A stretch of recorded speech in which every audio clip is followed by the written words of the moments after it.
నిర్ణయాలని తీసుకున్నాం.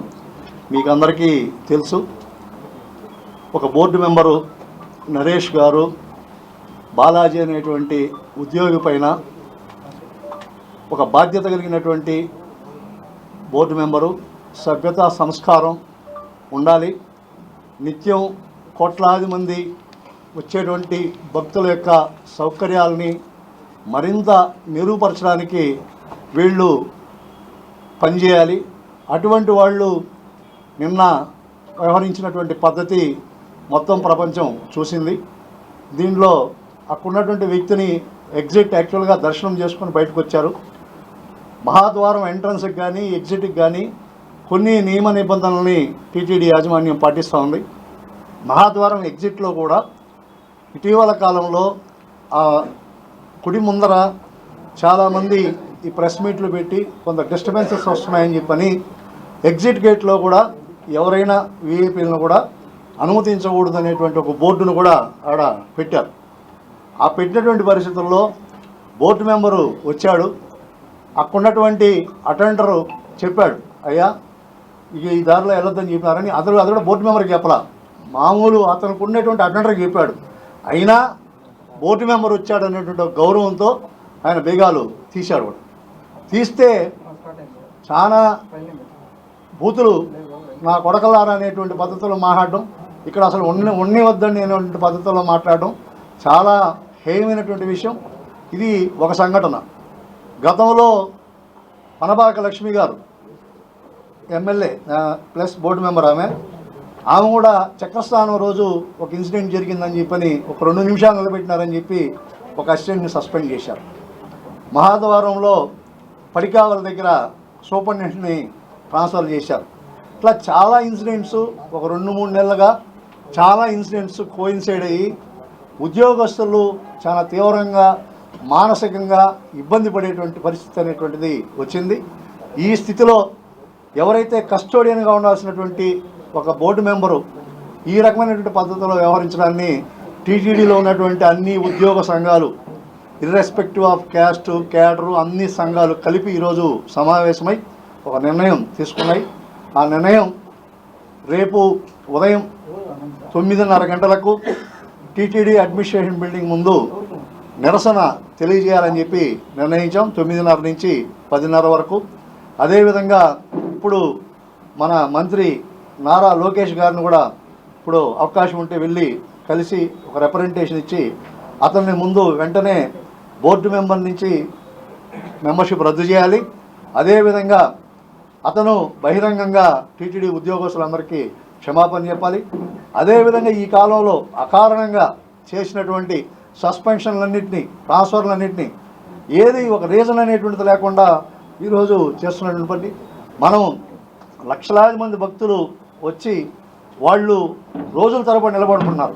మనం మీకు ఒక ఆపర్చునిటీ ఉంది, 1 నిమిషం 2 నిమిషాలు వెయిట్ చేసి వెళితే ఉద్యోగస్తుల్ని మీరు గైడ్ చేసినటువంటి యాత్రికులకి మీరు ఆదర్శవంతంగా ఉంటారు.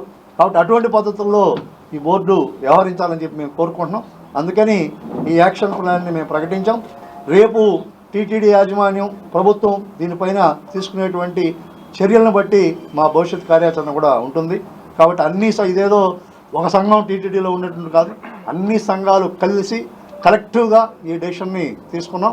కాబట్టి ఇప్పటికైనా వెంటనే బోర్డు అదేవిధంగా రాష్ట్ర ప్రభుత్వం చొరవ తీసుకొని వెంటనే వాళ్ళని రాజీనామా చేయించడము, అనవసరంగా చేసినటువంటి సస్పెన్షన్ని ట్రాన్స్ఫర్ని మళ్ళా రెస్టోర్ చేయాలని చెప్పి మేము కోరుకుంటున్నాం. మిగిలినటువంటి మన సంఘ నాయకులు కూడా 2 నిమిషాలు మాట్లాడతారు.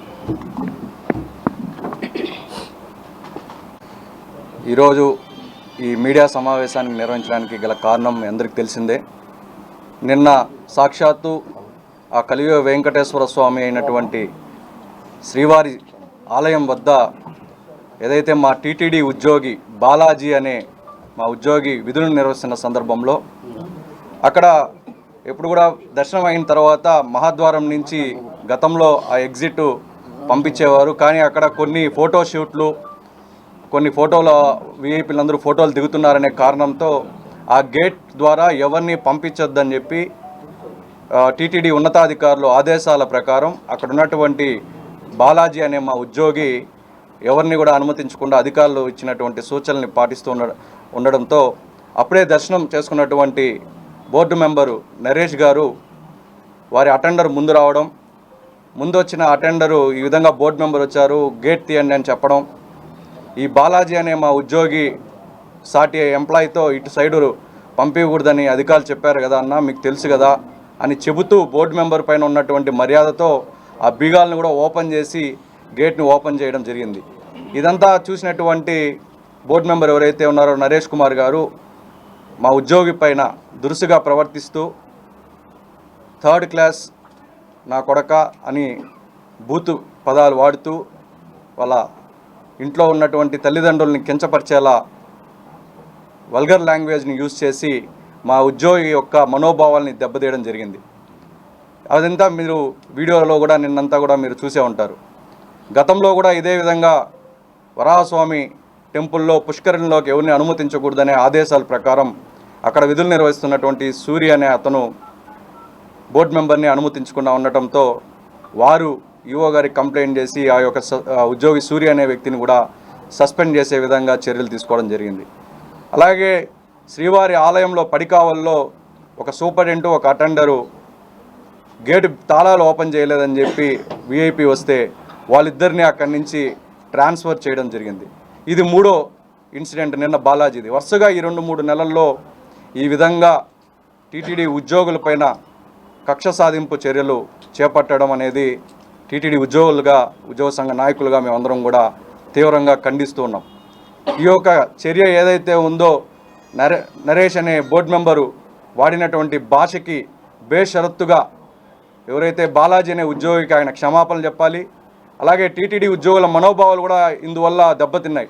మాకు కూడా అర్థం కావడం లేదు, టీటీడీ ఉద్యోగస్తులు భక్తులకి పనిచేయాలా, ఇక్కడ వచ్చిన బోర్డు మెంబర్లకి పనిచేయాలా అని చెప్పి మాకు కూడా అయోమయ పరిస్థితిలో ఉన్నాం. గతంలో చెప్పారు ఎవరెవరిని మహాద్వారంలో ఎంట్రీ పంపించాలి, అవి గతంలో ఇచ్చినటువంటి గవర్నమెంట్ జీవో కూడా ఉంది. ఈ ఒక మహాద్వార ఎంట్రీ ఎవరికి ఉంది, ఎంట్రీస్ ఎవరికి లేదని. బోర్డు మెంబర్కి మహాద్వార ఎంట్రీనే లేదు. అటువంటిది ఎగ్జిట్లో వచ్చేటప్పుడు ఉన్నతాధికారులు చెప్పినటువంటి ఆదేశాలు ఏదైతే ఉందో అది మా సాటి ఉద్యోగి పాటించడం జరిగింది. ఉద్యోగం కరెక్ట్గా చేసినా తప్పే, కరెక్ట్గా చేయకపోయినా తప్పే అనే విధంగా ఈరోజు ఉద్యోగస్తులందరూ కూడా భయభ్రాంతులతో విధి నిర్వహణలో ఉన్నారు అనడానికి చెప్పుకోవడానికి మాకు చాలా బాధాకరంగా ఉంది. ఆ యొక్క బోర్డు మెంబర్ ఎవరైతే ఉన్నారో నరేష్ గారు మా యొక్క ఉద్యోగి బాలాజీ గారికి క్షమాపణ చెప్పాలి, ఆయనకి వాళ్ళ కుటుంబ సభ్యులకి. అలాగే టీటీడీ ఉద్యోగస్తులందరికీ కూడా ఆయన బహిరంగ క్షమాపణ చెప్పాలి. గౌరవ ముఖ్యమంత్రి గారు రాష్ట్ర ప్రభుత్వం ఒక బోర్డు మెంబర్ని నియమిస్తారు. ఆ బోర్డు మెంబర్కి డిగ్నిటీ ఉంటుందని, డీసెన్సీ ఉంటుందని, వాళ్ళు ఒక డివోటీ అని చెప్పి ఒక బోర్డు మెంబర్గా ఆ స్థానంలో కూర్చోబెడితే సహనం లేక, ఓర్పు కూడా లేకుండా ఒక్క నిమిషం ఆలస్యం అవుతుందనే ఒక కోపంతో ఒక ఉద్యోగి పైన ఈ విధంగా అనరాని మాటలు సాక్షాత్తు శ్రీవారి సన్నిధిలో అటు భక్తులు వేలాది మంది భక్తులు చూస్తుండగా, మీడియా మిత్రులు చూస్తుండగా ఇట్లా దుర్భాషలు ఆడడం అనేది ఉద్యోగస్తులు ఎవరు కూడా జీర్ణించుకోలేకపోతున్నాం. రాష్ట్ర ముఖ్యమంత్రి గారికి, డిప్యూటీ సీఎం గారికి టీటీడీ ఉద్యోగుల తరపున, ఉద్యోగ సంఘ నాయకుల తరపున ఒకటే విజ్ఞప్తి చేస్తున్నాం. మొన్న కూడా ఈ మధ్యకాలంలో డిప్యూటీ సీఎం పవన్ కళ్యాణ్ గారు ఒక మాట చెప్పారు. ఒక చోట ఎక్కడో ఒక అధికారిని, గవర్నమెంట్ ఎంప్లాయీని ఏదో దుర్ఘటన జరిగినప్పుడు విధి నిర్వహణలో ఉన్నటువంటి ఉద్యోగి పైన ఎవరు ఎటువంటి చర్యలు దూషించినా కూడా లేదా వాళ్ళ మ్యాన్ హ్యాండ్లింగ్ చేస్తే వాళ్ళపైన కఠిన చర్యలు తీసుకుంటామని చెప్పి మీడియా ముఖంగా డిప్యూటీ సీఎం పవన్ కళ్యాణ్ గారు కూడా చెప్పడం జరిగింది. ఈరోజు ఒక ఉన్నత స్థాయిలో ఉండి శ్రీవారి సేవలో తరించడానికి బోర్డు మెంబర్గా వచ్చి ఇక్కడ విధులు రాత్రనక పగలనక తిండి తిప్పలు మాని కుటుంబ సభ్యులను సైతం పక్కన పెట్టి ఆరోగ్యాన్ని కూడా లెక్క చేయకుండా 24/7 భక్తుల లక్షలాది మంది భక్తుల సేవల్లో తరిస్తున్నటువంటి టీటీడీ ఉద్యోగుల మనోభావాలను దెబ్బతీసేలా ఆయన మాట్లాడిన తీరు మేమందరం కూడా ఖండిస్తున్నాం. ఆయన్ని రాష్ట్ర ప్రభుత్వం వెంటనే ఆయన యొక్క బోర్డు మెంబర్ని రద్దు చేయాలి. ఆయనే గౌరవంగా ఆ యొక్క పదవికి రాజీనామా చేయాలి. అలాగే టీటీడీ మేనేజ్మెంట్ను కూడా ఒకటే కోరుకుంటున్నాం, ఏదైతే బోర్డు మెంబర్ హోదాలో ఆయనకి ఇచ్చినటువంటి కారు కావచ్చు, బంగ్లా కావచ్చు, వాళ్ళకి ఇచ్చినటువంటి అటెండర్స్ వీళ్ళందరినీ కూడా వెనక్కి తీసుకోవాలి, ఆయనకి సహాయ నిరాకరణ చేయాలి, ఆయన బేషరత్తుగా క్షమాపణలు చెప్పి రాజీనామా చేయాలని చెప్పి మేమందరం కూడా డిమాండ్ చేస్తూ రేపు ఉదయం 9:30 నుంచి 10:30 వరకు టీటీడీ అడ్మినిస్ట్రేటివ్ బిల్డింగ్ వద్ద ఈ యొక్క దుర్ఘటనపై టీటీడీ ఉద్యోగస్తులు, ఉద్యోగ సంఘ నాయకులు అందరూ కలిపి ఒక నిరసన కార్యక్రమం కూడా శాంతియుతంగా చేయబోతున్నాం. రాబోయే రోజుల్లో ఈ సంఘటన పైన ఎటువంటి చర్యలు తీసుకోని తరుణంలో మా యొక్క భవిష్యత్ కార్యాచరణ కూడా ఉద్యోగ సంఘ నాయకులు పెద్దలందరం కూడా కూర్చొని మళ్ళా కూడా ప్రకటిస్తామని తెలియజేస్తూ రాష్ట్ర ప్రభుత్వం తక్షణం వారిపైన చర్య తీసుకోవాలని మరొక్కసారి కోరుకుంటూ ఓం నమో వెంకటేశ్వర. గతంలో కూడా ఇలాంటివి జరిగినాయని చెప్తున్నారు కదా, అప్పుడు న్యాయం జరగలేదు కదా, మరి ఇప్పుడు కూడా న్యాయం జరుగుతుందని భావిస్తున్నారు. అప్పుడు జరగకపోతే మీ భవిష్యత్ కార్యాచరణ? ఇంతకుముందు 30 మందిని సస్పెండ్ చేశారండి. ఎంజీ గోపాల్ గారి పీరియడ్లో ఇదే విధంగా ప్రతి ఏదో చిన్న చిన్న విషయాలకు కూడా సస్పెండ్ చేసినటువంటి పరిస్థితి ఉంది.